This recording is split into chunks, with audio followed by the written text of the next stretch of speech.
My YouTube channel on agri guidance. मेरा नाम धीरज कुमार है और मैं अभी वर्तमान समय में बिहार कृषि महाविद्यालय सौर भागलपुर के मेन कैंपस में अध्ययनरत हूँ। ये मेरा चावल का या राइस का तीसरा लेक्चर है, तीसरा वीडियो है। यदि आप उन दोनों वीडियो को अभी तक नहीं देखे हैं तो आप इस वीडियो के डिस्क्रिप्शन बॉक्स में जाएं, वहां आपको उन दोनों वीडियो का लिंक मिल जाएगा और साथ ही साथ आप मेरे टेलीग्राम चैनल और फेसबुक ग्रुप से जुड़ें, उसका भी लिंक आपको डिस्क्रिप्शन बॉक्स में मिल जाएगा। यदि किसी प्रकार के प्रश्न हो तो आप उसे कमेंट में कर सकते हैं, कमेंट बॉक्स में डाल सकते हैं, मैं उसका उत्तर देने का प्रयत्न करूँगा। तो ये मेरा तीसरा लेक्चर है जिसमें हम लोग जानेंगे कि उर्वरकों का प्रयोग जो है कब कब करना चाहिए, खरपतवार का प्रबंधन के बारे में जानेंगे कि किस प्रकार से खरपतवार का प्रबंधन करना चाहिए, नियंत्रण करना चाहिए उसको। उसके बाद हम लोग कीट एवं व्याधि के बारे में जानेंगे।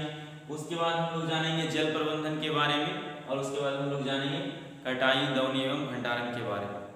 तो अब हम देखेंगे कि उर्वरक का किस प्रकार से प्रयोग किया जाना चाहिए। हमने पहले देखा था कि उर्वरक का कितना कितना प्रयोग करें।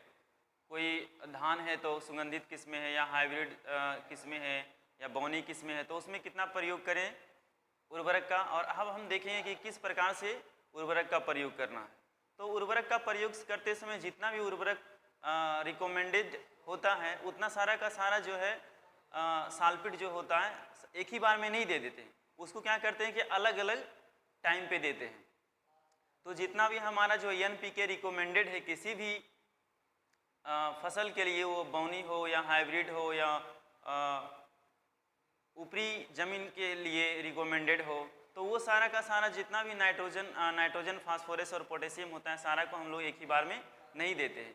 उसको क्या करते हैं कि दो भाग में बांट देते हैं। नाइट्रोजन को कितना भाग में देते हैं? दो भाग में देते हैं मूल्य रूप से। और फास्फोरस और पोटेशियम का जो होता है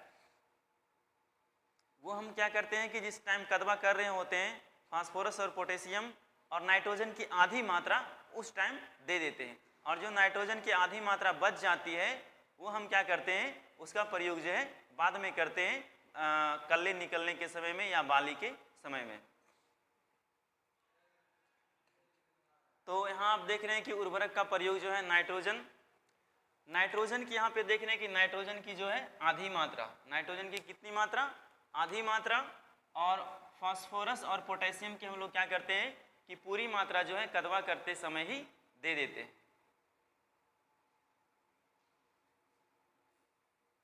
तो नाइट्रोजन की आधी मात्रा और फास्फोरस एवं पोटेशियम की हम लोग क्या करते हैं कि पूरी मात्रा जो है कदवा करते समय दे देते हैं और बाकी जो नाइट्रोजन आधा बच जाता है उसको कल्ले निकलने के समय में डालते हैं।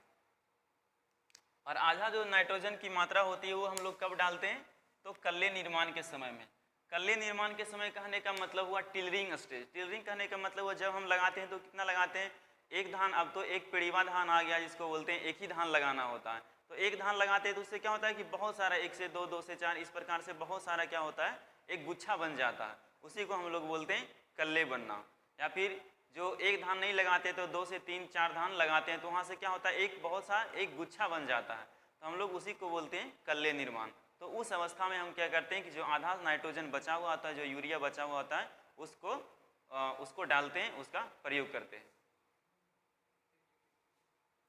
अब देखेंगे हम लोग खरपतवार प्रबंधन। खरपतवार प्रबंधन जो है बहुत ही आवश्यक है। यदि आप खरपतवार का प्रबंधन सही तरीके से नहीं करते हैं तो आपका जो हानि है, जो लॉस है, जो उपज है वो 50% तक डिक्रीज कर सकता है। आपका उत्पादन क्षमता जो है ये जो खरपतवार है वो 50% तक घटा सकती है।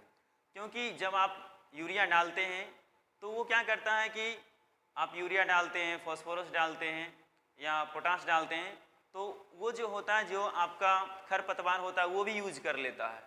अब खरपतवार रहेगा घास में तो खरपतवार जब रहेगा खेत में तो वो क्या करेगा, जो भी आप साल्फेट डालेंगे, जो भी आप पानी डालेंगे, जो सारा छिड़काव वगैरह करेंगे सारा का सारा वो भी लेगा। तो जो न्यूट्रिशन जो धान को आप दे रहे हैं उसको ना मिल करके किसको चला जाता है? खरपतवार को चला जाता है, घास को चला जाता है। और इस प्रकार जो होता है आपको वो हानि पहुंचाता है। और उसके बाद क्या करता है कि आपके क्रॉप के साथ कंपटीशन भी करता है फोटोसिंथेसिस के लिए। वहाँ क्या होता है कि ज़्यादा घास यदि बढ़ जाता है तो वो क्या होगा कि धान के यदि ज़्यादा बढ़ जाता है तो उस पर क्या होगा कि वो फोटोसिंथेसिस जो सनलाइट होगा वो धान पे आने नहीं देगा और वही क्या करेगा वहाँ पे रोक देगा, जिससे क्या होगा आपका धान का जो विकास है वो रुक जाएगा। तो इसीलिए खरपतवार का प्रबंधन बहुत ही आवश्यक है। तो इसमें क्या होता है, रोपाई के बाद से जो हम लोग क्या रखना चाहिए, 40 दिन तक कम से कम जो है 40 दिन तक खेतों को खरपतवार से मुक्त रखना चाहिए। और इसमें जो है आप यांत्रिक विधियों से यदि आप निराई गुराई करते हैं तो वो अच्छा माना जाता है।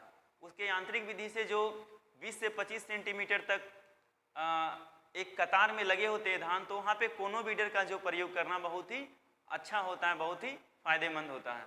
और कोनो वीडर का प्रयोग किसमें करते हैं, ये शायद सवाल पूछा भी गया है कि कितने सेंटीमीटर स्पेसिंग जब रहता है तो हम लोग कोनो वीडर का यूज करते हैं। तो 20 से 25 सेंटीमीटर जब हम क्या करते हैं कि पौधों को कतार में लगाते हैं तो उसमें कोनो वीडर का प्रयोग करना बहुत ही अच्छा होता है, फायदेमंद होता है।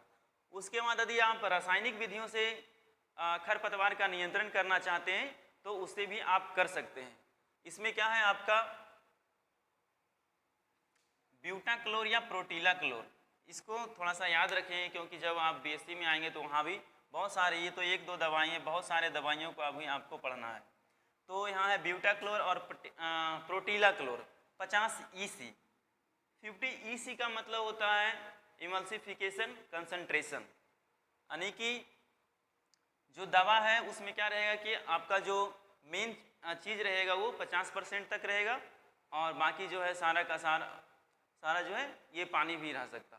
तो 50 EC का मतलब क्या होता है कि इमल्सिफिकेशन कंसंट्रेशन, अभी आप सिर्फ इतना ही जानिए। उसके बाद इसका कितना प्रयोग करेंगे, 2.5 से 3 लीटर प्रयोग करेंगे प्रति हेक्टेयर की दर से। 1 हेक्टेयर में हम लोग कितना प्रयोग करेंगे, 2 से 2.5 लीटर, 2.5 से 3 लीटर ब्यूटाक्लोर या प्रोटीलाक्लोर का नामक खरपतवारनाशी का प्रयोग करेंगे।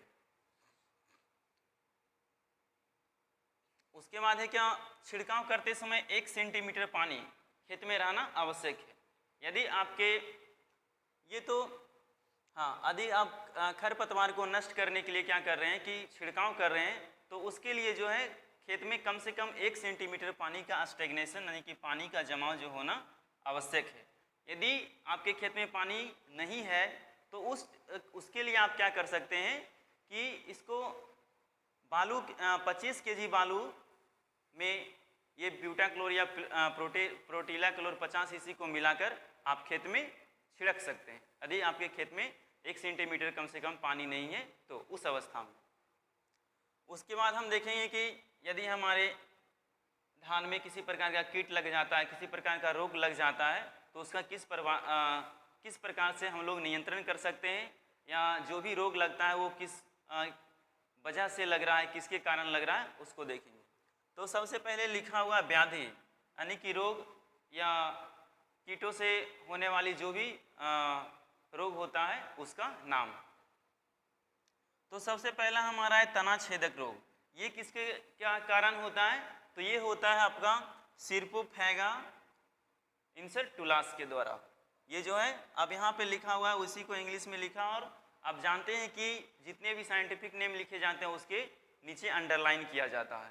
तो यहाँ देख रहे हैं कि अंडरलाइन किया हुआ है और ये वाला जो वर्ड होता है वो बड़ी अक्षर में लिखा जाता है और बाद वाला छोटी अक्षर में। तो तना छेदक कीट का नाम क्या है, सिरपोफैगा इंसर्टुलास। इसको याद रखेंगे कि आपसे ये ऑब्जेक्टिव में क्वेश्चन भी पूछा जा सकता है कि बताइए कि तना छेदक कीट का नाम क्या है। तो तना छेदक कीट का नाम याद रखेंगे, उसका वैज्ञानिक नाम क्या है, सिरपोफैगा इंसर्टुलास। और इसके अब देखेंगे कि इसके लक्षण क्या है। तो तने के बीज का भाग जो होता है, तने का बीज का जो भाग होता है वो सूख जाता है, जबकि पूरा पत्ती नीचे वाला जो होगा वो हरा ही रहेगा, लेकिन ऊपर वाला जो होता है वो तना जो होता है वो सूख जाता है। तो ये हो गया इसका लक्षण। उसके बाद देखेंगे कि अब इसका प्रबंधन कैसे करें। जब हमारे खेत में ये कीट आ गया है तो उसका प्रबंधन कैसे करेंगे। तो इसके लिए हम लोग क्या कर सकते हैं, मोनोक्रोटोफॉस का ले सकते हैं या एसीफेट को ले सकते हैं। मोनोक्रोटोफॉस 36 EC ले सकते हैं, या हम लोग क्या कर सकते हैं कि एसीफेट 75% 500 ग्राम प्रति हेक्टेयर की दर से छिड़काव करेंगे, या मोनोक्रोटोफॉस है लेंगे तो उसको 1 लीटर प्रति हेक्टेयर की दर से हम लोग छिड़काव करेंगे। उसके बाद है हमारा ब्लास्ट रोग, धान का ब्लास्ट रोग। ये नाम भी आपसे पूछा जा सकता है कि बताइए कि धान के ब्लास्ट रोग किसके कारण होता है। तो धान का ब्लास्ट रोग जो होता है वो किसके कारण होता है, पायरिकुलेरिया ओराइजी के कारण होता है।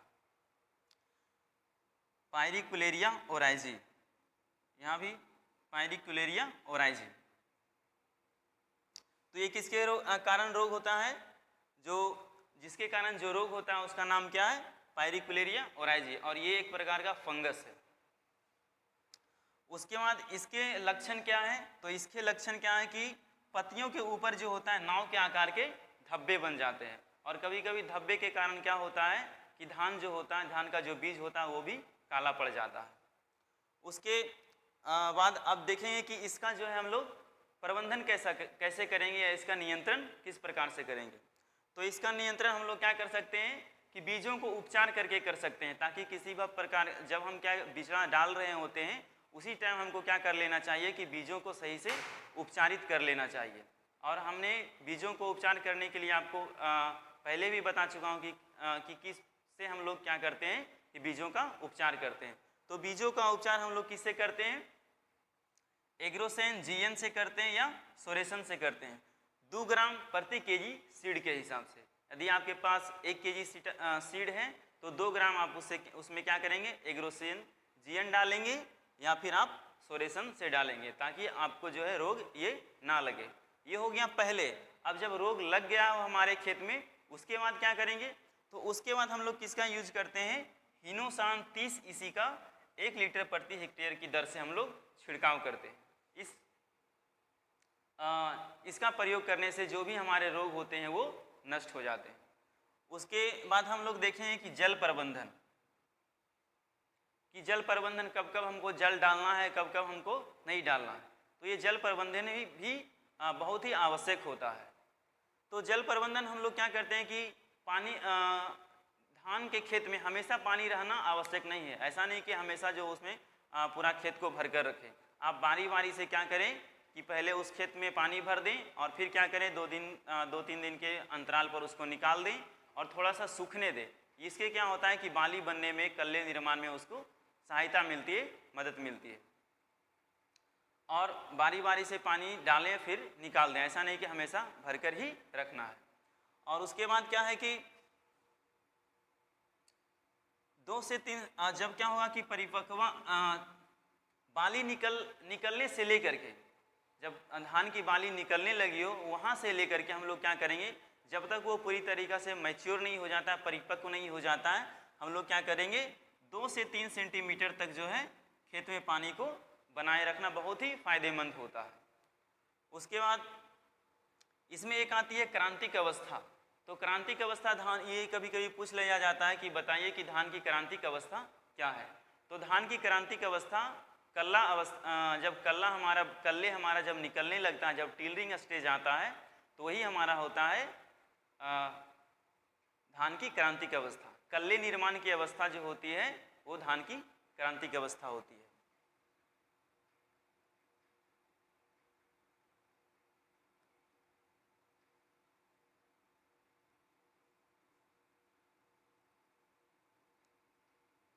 कल्ले निर्माण की जो अवस्था होती है वही हमारा धान की क्रांतिक अवस्था होती है। तो इसको याद रखेंगे, ये आपसे क्वेश्चन पूछे जा सकते हैं। उसके बाद है कटाई, दौनी एवं भंडारण।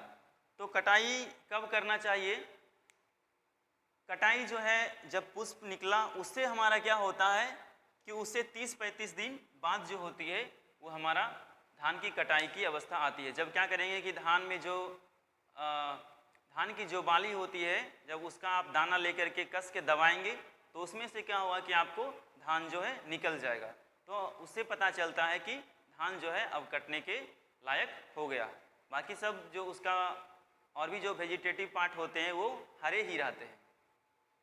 और उसके बाद जो है इसकी कब कटाई करनी चाहिए, तो पुष्पन से 30-35 दिन के ये अवस्था जो होती है, जो धान को आप चीपेंगे तो क्या होगा, वो निकल जाएगा। वो अवस्था जो आती है कब आती है, 30 से 35 दिन पुष्पन के बाद आती है। और धान के कटाई का जो टाइम है उसको नमी के आधार पर क्या किया जाता है कि इसको थोड़ा सा बताया गया कि जब जो है धान में 24% नमी हो, उसी टाइम जो हमको क्या करना चाहिए, कटाई करनी चाहिए। धान के बीज में जो नमी हो कितनी प्रतिशत होनी चाहिए, 24% होनी चाहिए। और भंडारण करते समय धान की जो बीज का जो नमी है वो कितना होना चाहिए, 24% होना चाहिए। उसी समय हमको क्या करना चाहिए, धान को भंडारण करना चाहिए, ताकि किसी प्रकार का रोग, किसी प्रकार का फंगस या किसी प्रकार के कीट जो है ना लगे। इसलिए हम लोगों को धान को भंडारित करते समय क्या करना चाहिए, अच्छी प्रकार से सुखा करके उसको भंडारित करनी चाहिए। ये 24% धान की जब नमी हो कब, काटते समय।